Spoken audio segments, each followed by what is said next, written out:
Ka patoa te maunga, ko Otakaro te awa, ko Waimare te moana, no Otatahi ho ko Annabel Tukunua. Thank you everybody for coming along. It's pretty overwhelming to see the number of people that have joined and the little dings that are going off. I can see a few familiar names as well, so thank you for coming. Yeah, it's great to see that I've spent the last 2 years in working in sustainable procurement, but I guess my real journey in sustainable procurement began much earlier than that, and it's probably similar for a lot of you in the room. But yeah, mine started when I watched a documentary called The True Cost, and it was pretty overwhelming to see some of the atrocities that were happening in the fashion industry, and it's something that we're buying every day in our day-to-day lives, and our clothing, and so to think that that was something that I was participating in, albeit in an unaware way, opened my eyes just to the power of what we could be doing with our spending.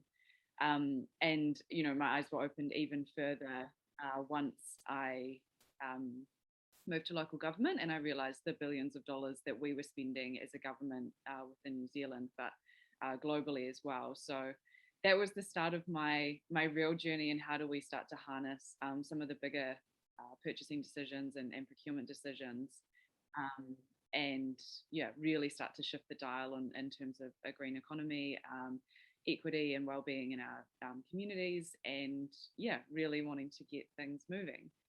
So now I'm going to play the tech game and quickly share my screen. Go through some of the basics of sustainable procurement. We'll start with a bit of your definitions, key concepts, and things that are just good to know. I'll chat a little bit about the global context, the movement that's starting in New Zealand and has been going for around the last 5 years.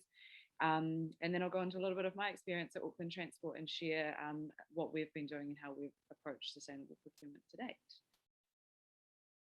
So the first thing I always like to talk about with sustainable procurement is a little bit around definitions and some of the terminology that's out there. We have so many different words out there. We've got sustainable procurement, social procurement, progressive procurement, green procurement. When you start venturing into government and local government, we start talking about broader outcomes and social value. I think that the thing that I'd like to start with or moot to everyone is that actually a lot of it is quite similar. It's really about the acquisition of goods and services and the generation of social, cultural, environmental, and I'll add economic into this diagram as well. And regardless of whether you call it social procurement, which is what we've got here in this diagram, or any of the other terms, it's really all talking about a similar concept: procurement plus some more. This image is from the Arcana Foundation, and we'll talk about them in a little bit further down the track as well. The other piece that I also like to talk about is the two halves to social sustainable procurement. We have the bottom line, which is the protection from half to this slide, and the empowerment to part. We know that there's all these hidden atrocities, I guess, that are happening in our supply chains, and the true cost is one of the examples of where that's been revealed. According to the Modern Slavery Index, we've got 24.9 million people living in forced labour. That was a 2016 statistic. But the first part to what we're trying to achieve through procurement is protecting people from any of those harms. The second half to that, once we've lifted the bottom up, is really about empowering too. How do we start to use our spending and use our procurement and purchasing decisions to empower communities, empower people by supporting diverse groups into business leadership or into senior roles within organisations. From an environmental perspective, the bottom line would be sustaining current levels. We would be looking at making sure we're meeting all of our environmental laws and compliance, and being on top of all the things that are required from that space. And the movement beyond that, once we've hit that bottom line or the minimum expectation, is really moving into how do we restore the planet? How do we use, again, our procurement and purchasing power to make things better than what we had before? One of the other key terms that's often talked about is direct sustainable procurement or direct social procurement, and indirect sustainable or social procurement. When we're talking about direct procurement, that's anything that we might be purchasing and having a contract directly between you or your business and that supplier. So it might be with a social enterprise, it might be with a diversity owned business, or a business that has met a certain certification or standard that your organization might have agreed to. The indirect sustainable procurement is where you're looking to use contracts or looking to use the procurement decision to influence other organizations to change their behaviors and start to incorporate sustainability into their practices. And they might be then, through their supply chain, starting to use social enterprises or diversity owned businesses. When I go through some of the Auckland Transport examples, I'll flag which ones are direct and which ones are indirect. But I guess the thing to take away from this slide is that there are two ways that you can start to influence sustainability through your procurement and through your practices. And at the bottom line, a quote that I'm sure many of you are familiar with, but every time you spend money, you're casting a vote for the world that you want to see. This is something that, again, I try and live by in terms of my purchasing decisions. And it's the mindset that I really would like to start help bring into businesses, bring into organizations when they're looking at their purchasing as well. So what does this look like around the world?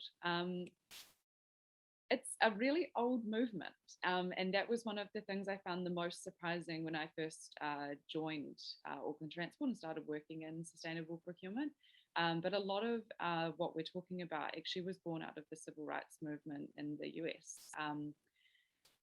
Early governments started to recognise that some of the unrest that was happening could, be supported or changed by virtue of using procurement to support organisations and businesses in the fight for equality. That was further progressed with a government target around using minority businesses, and with that came the development of the National Minority Development Council. That organisation still exists today, and they are really involved in supporting governments and big business to diversify their supply chains and start working with minority organisations. The UK is another great example of where government has started to really shift the dial in terms of the role of procurement and starting to use a lot of policy and requirements of businesses and of their own organisations as well. So one of the first movements was their community wealth building movement, where they recognised that some of the smaller towns around the UK were really struggling economically, and they put in place programs and targets and a bunch of different initiatives, I guess, to support local spend. And there's some really exciting maps that can show the change from a very small percentage of government spending occurring within those local counties or regions, and the increase that those places have seen over time. The UK, again, has been really progressive with legislation. So the Public Services Social Value Act came into play. That has a lot of requirements around organisations thinking in the long term and really trying to bring into play requirements beyond just short-term profit making and thinking about the wider economy. And the most recent one, which I found really exciting, was that they have put in place that a rule that over the next 3 years, any organisation that hasn't got a goal to be net zero in terms of emissions won't be able to participate in government contracts. That's pretty new. It's pretty exciting, and I'm really curious, I guess, to see how they're going to implement that and make it work. But I think that when government can set such bold direction and mandate, it's going to really start shifting the dial. So yeah, huge kudos to the UK government and their movement there. Australia also quite far ahead in terms of where they're going. The Indigenous procurement policy was one of their early on pieces of legislation, and that set targets around spend with Indigenous, Aboriginal and Torres Strait Island owned businesses. Associated with that, Supply Nation was created, that's equivalent to the Minority Council in the US, and also Social Traders, which is helping businesses engage with social enterprises. These slides were really hard to pull together in terms of what's happening around the world, because there is so much, and there's so much policy and so much going on. But I guess the point that I would make is that New Zealand is relatively behind in terms of where we're going, although over the last 5 to 10 years, but more recently in the last 5 years, there's been a real shift in terms of where New Zealand's been going in terms of social procurement and sustainable procurement. So I would note that the charge is really being led by Amotai and Ākina, and if you're not familiar with either of these organisations, I'll make sure that their links are in the slide deck when we send it out. But Amotai is effectively the same as Supply Nation, but obviously in the New Zealand context, and really they're looking to help businesses like Auckland Transport and other large corporates to connect with Māori and Pacifica-owned businesses.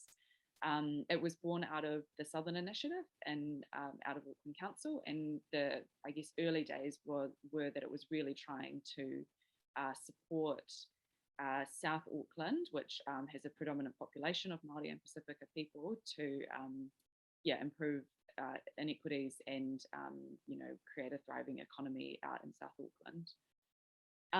Alongside Amotai, we also have the Ākina Foundation. The Ākina Foundation is about supporting social enterprises to be engaged within corporate supply chains as well. So we've started some really great partnerships with a number of businesses on this platform, and it's been really exciting to see both of these organisations and also the businesses that they support grow over the last while. A few policy changes are starting to creep in. This has been a long conversation with government, and again, Ākina and Amotai have been integral in leading those conversations and supporting our government to get on board with the movement. So in 2018, the government procurement rules were updated, and that started to stipulate that government contracts and government spending should be used to generate wider social, cultural, economic and environmental outcomes. Quite broad in the sense that, they didn't have a whole lot of guidance at the time when it was first released, but over the last year or so, there's been more and more coming out, which has been incredibly helpful for us to see just what they're looking for. No reporting requirements at this stage, and no real I guess accountability. It's more guidance and policy at this point. In the last year, though, we have had a target come out around government spending with Māori businesses, and that's only required with certain mandated government agencies. So it's not all agencies, but they've targeted particular ones. This target is still being refined, I would say. They in Australia, the target that they set there was around spend, so dollars with Indigenous businesses, whereas here we've set a target around number of contracts with Māori businesses. So some debate around the efficacy of that and which one is the better target, but we will see how we go. And again, I think any direction from government is really positive in terms of pushing this movement forward. However, what I would say about the New Zealand approach overall is that a lot of organisations have just started doing it. Although we've got policy changes coming, really there's been a huge acknowledgement that we don't need to wait. We can start going. We've got some wonderful case studies from around the world. So what are we waiting for? Let's get going. And that was really the start of Auckland Transport's journey as well. We were and this was before I started, but we had updated our procurement policy and it had a mention of sustainability, and we launched this at a supplier briefing, and the suppliers all stood up and said, well, hang on a second, what does this actually mean and what are you doing about sustainability? So we had to have a real look in the mirror and start to think about that, and my boss was charged with figuring that out. No small task, but he really took that challenge on and started to just trial some projects and see what would happen. My role was created a couple of years later, and I've been able to support him in terms of building the movement and really getting things going. So our opportunity is about $1 billion a year. We have a number of projects that cover both capital and operational expenditure. Our operational expenditure is quite hard to influence at this point because a lot of it is locked up in long-term contracts. But when those contracts do come up, they provide a huge opportunity. Again, long-term contracts are, you can start to build over time the impact that you can have, and it gives people time to really get their teeth into it. Capital expenditure, that those projects are coming up all the time, and so that means that we can influence them quite easily in the sense that they're there, but they run for a shorter period. They might not have directly influenceable activities happening in them, so it brings another suite of challenges. We operate across infrastructure, transport services, so that's who drives our buses, who drives our trains, all of the public transport operations, technology and corporate. But as you can see, the infrastructure spend is really where the large percentage of what Auckland Transport can do really plays out. So when we started looking at sustainable procurement and social procurement, we decided that we would focus mainly on infrastructure in the first instance. That seemed to be the biggest opportunity just by virtue of where we were playing. And yeah, really wanted to start there. So one of the very early on projects that we started to look at was with Whale Coffee, which wasn't Whale Coffee at the time, but what was required for Auckland Transport was a coffee kiosk in the Otahuhu train station. So instead of going through a normal procurement process, we included a large section on sustainability, and the outcome of that meant that we got a local architectural business coming on board. They designed everything in the coffee kiosk out of recycled materials. They involved the local school to come on board and help with the design process and the build process. All of the business was a Pacific owned business, and then all of the products and the design and look and feel had a real Pacifica feel, and really was a tribute to the that community and those people. So that was a huge win from our, in terms of a first attempt at social procurement, and everyone was really proud about the outcome that came from it. One of the other ones was with the Wānaka bus station upgrade. The focus of this particular contract was around employment, and we really wanted to provide opportunities for local students and people to get work experience. The numbers that I've got reflected there, the one new entrant per 5 million, which is what we originally anticipated, that is based off, I think, a Swedish model, and was around, and that's what they had used, is depending on the size of the contract would change the number of new entrants that you should be bringing onto the project. So this was the first contract that we had mandated some of these things, and it was really successful. When we got to the opening of the station, the biggest applause came when all of the students that had come through the program stood up and were, celebrated across the contract. They were able to work across all of the supply chain, and they worked in a whole bunch of different trades, and a lot of them have gone on to full-time employment. So that was a huge win. So this Eastern Busway was probably the first project that I came on board with when I started. this was, I guess, the challenge at this point was we trialed a couple of small ones, and really the next step was, okay, well, what can we do if we started to think really big about some of our bigger projects? So this was an indirect procurement. The other two had been direct procurements where we just worked directly with those suppliers to make the changes or to deliver the outcomes. This was an indirect procurement. A lot harder to influence, a lot wider and longer supply chain to start thinking about, a lot more people, a lot more data to manage, and a whole bunch of challenges. But we still went for it. We required emissions reduction, water consumption reduction, waste reduction, employment opportunities, and then also supplier diversity.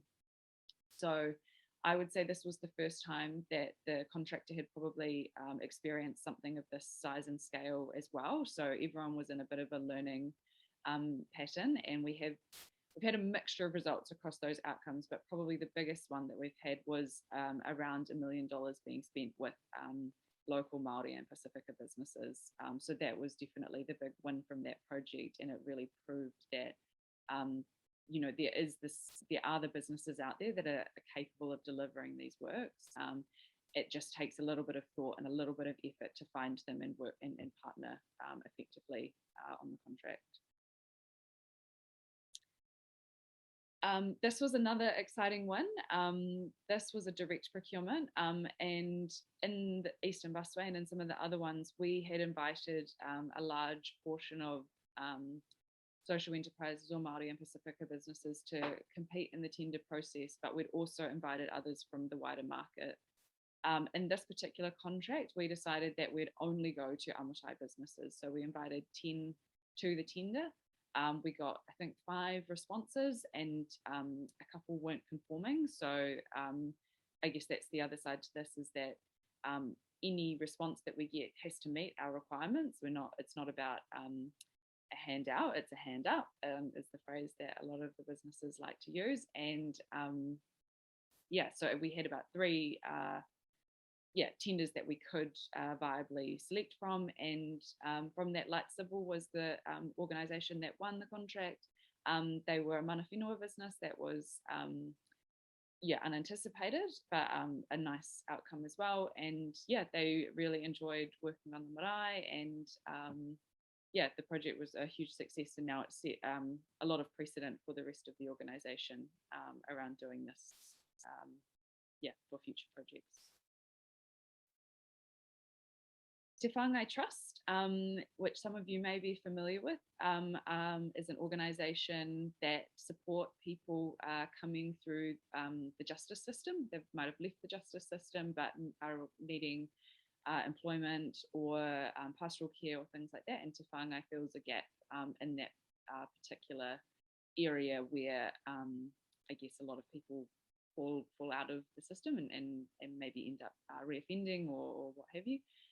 So with Auckland Transport, we worked with Te Whāngai to establish a new native plant nursery, which is what they do, is providing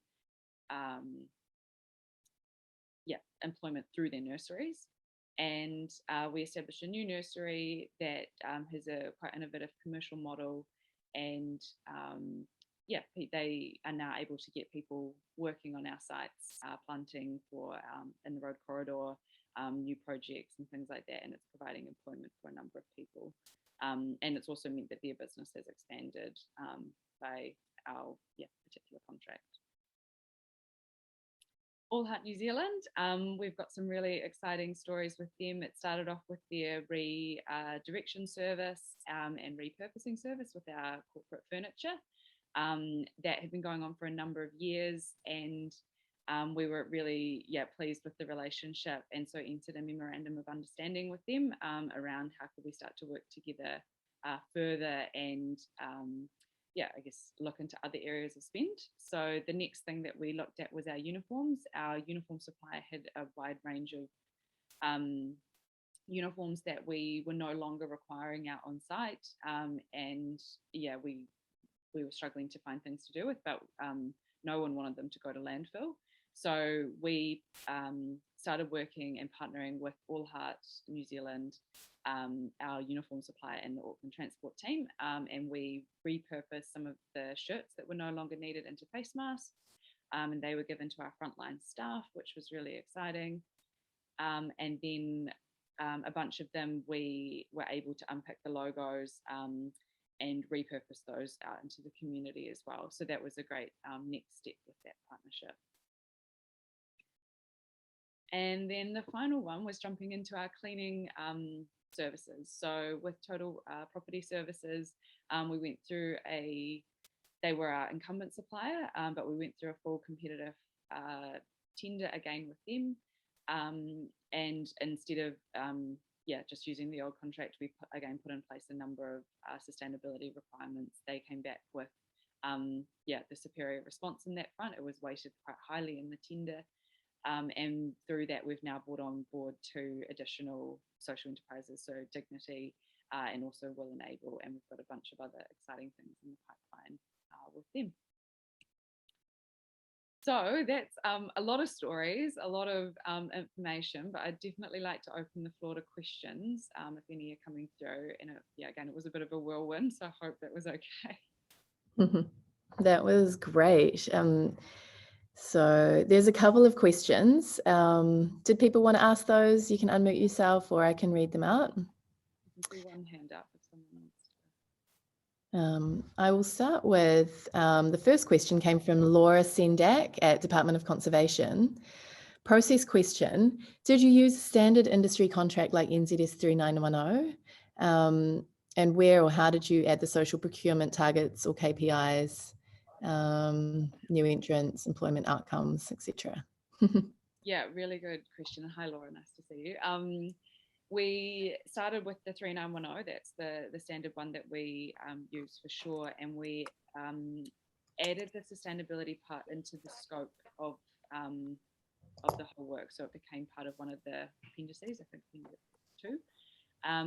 And unfortunately, in the Eastern Busway, initially we put in place an incentive scheme, so there was an incentive payment if certain over and above thresholds were met by the contractor, but we didn't have any contractual penalties for anything that wasn't delivered or under-delivered. So, the payment scheme worked in some instances, but there were a few areas that potentially having a contractual penalty would have been valuable.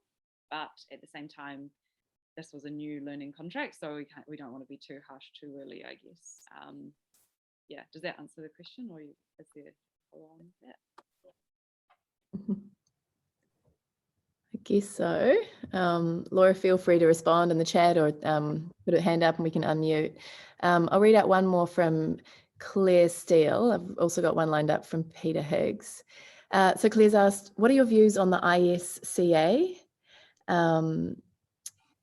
and the influence it could have as an external sustainability accreditation check of infrastructure projects?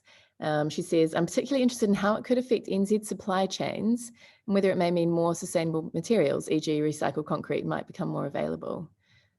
Yeah, great question. I think that New Zealand market's definitely moving down a path of using ISCA, and for those that aren't familiar with ISCA, Infrastructure Sustainability Council of Australia. So it's a rating tool for sustainability of infrastructure projects. You might have seen B Corp or a couple of other things like that for businesses. ISCA is a rating tool for infrastructure projects, and there's a wide range of other tools out there, such as Green Roads and a couple of others that are more Eurocentric or US-centric.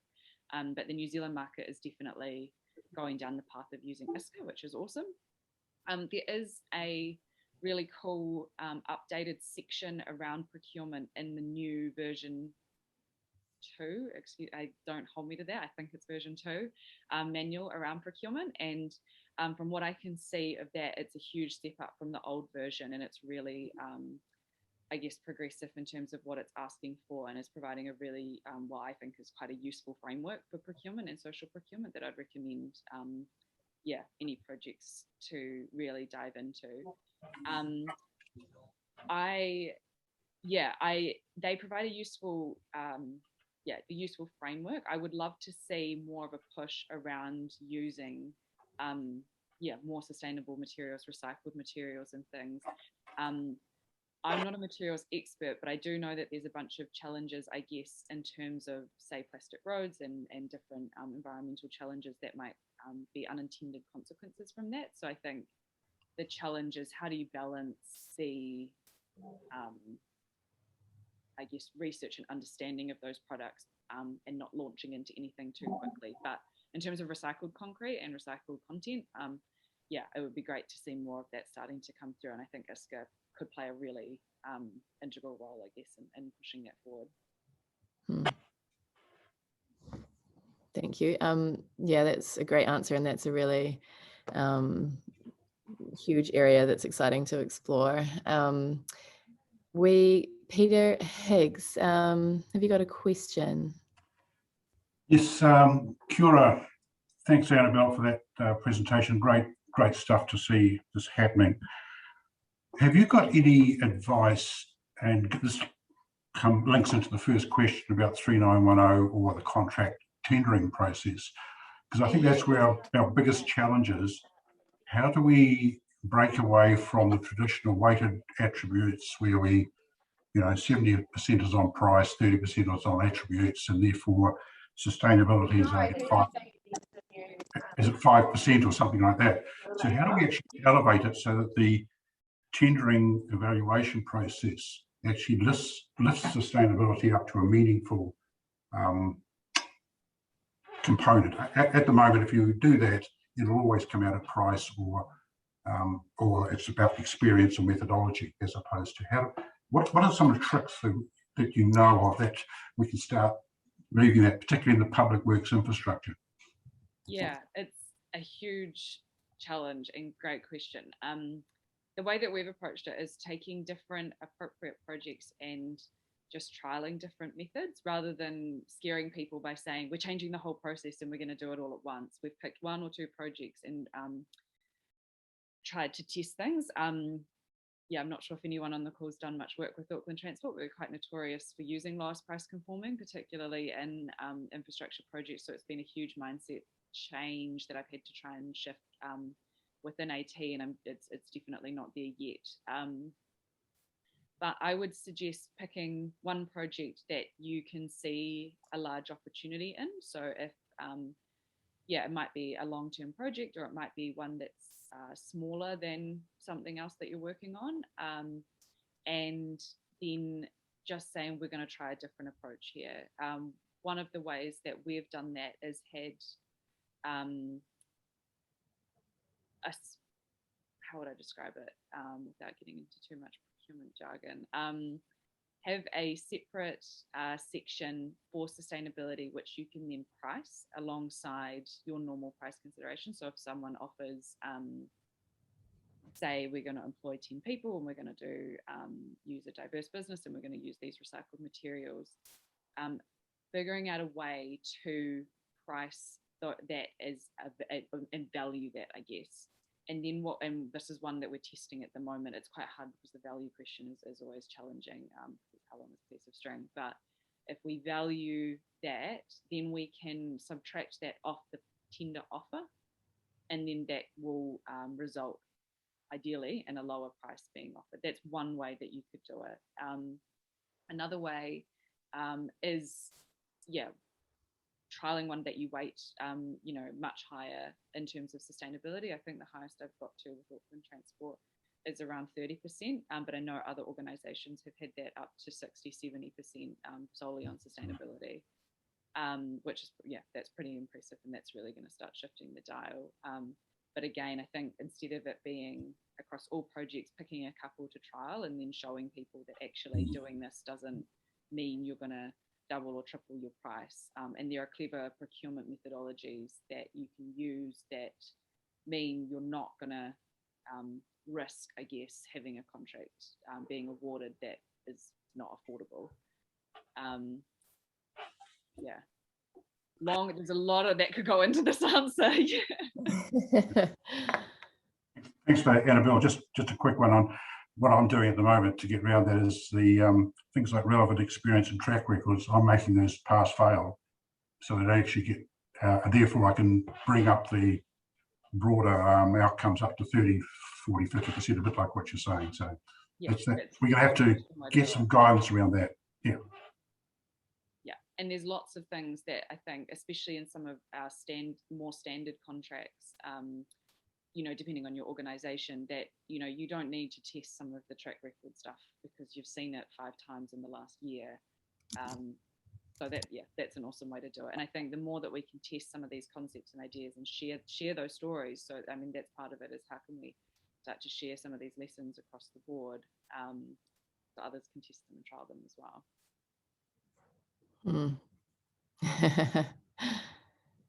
Oh, thank you. There's yeah, a wealth of knowledge there, and in that technical aspect, it can get a clash of languages, like the language of the economic side of things, and then the different values here. So I wonder if you might want to speak a little bit about how you have found you've been able to successfully change the mindsets of the decision makers who might be new to sustainability, or something around that idea.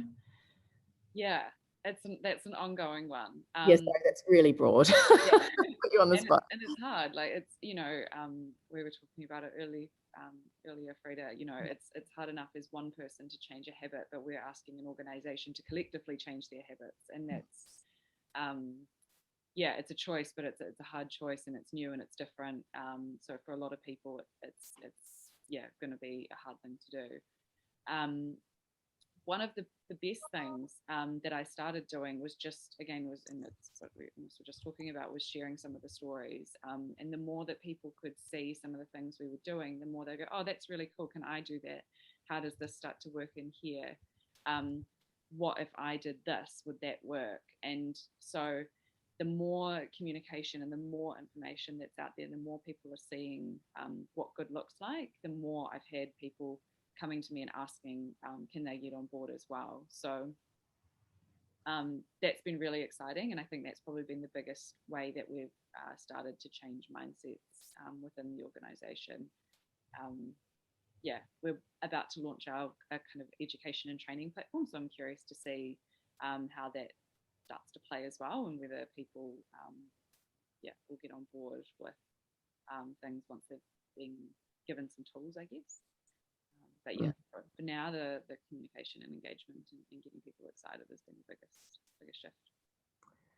That's really exciting. And yeah, I think that phrase, what does good look like, is a really important one, like asking people that question and filling their minds with, you know, new pictures of the ways things could be, which we may not have a visual example out there in the world now so much, but yeah, just really continuing to focus on that question. Cool. Does anyone have any other questions? There's no, here we go. One more from James Parks. All right, he says, as part of the building for, just scroll up.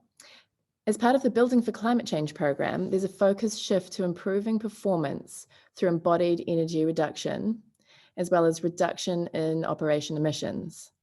Other than through communications with suppliers or changing contracts and designs, how do we convince suppliers to match our ideals of carbon performance within construction projects? It's a big one. Yeah, it's challenging. Communications, contracts.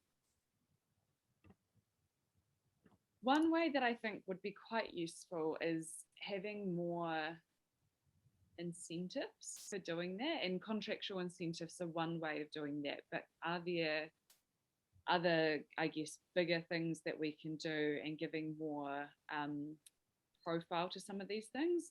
For example, someone was I was talking to the other day, and I wonder if it was you, Freda, but I can't remember now.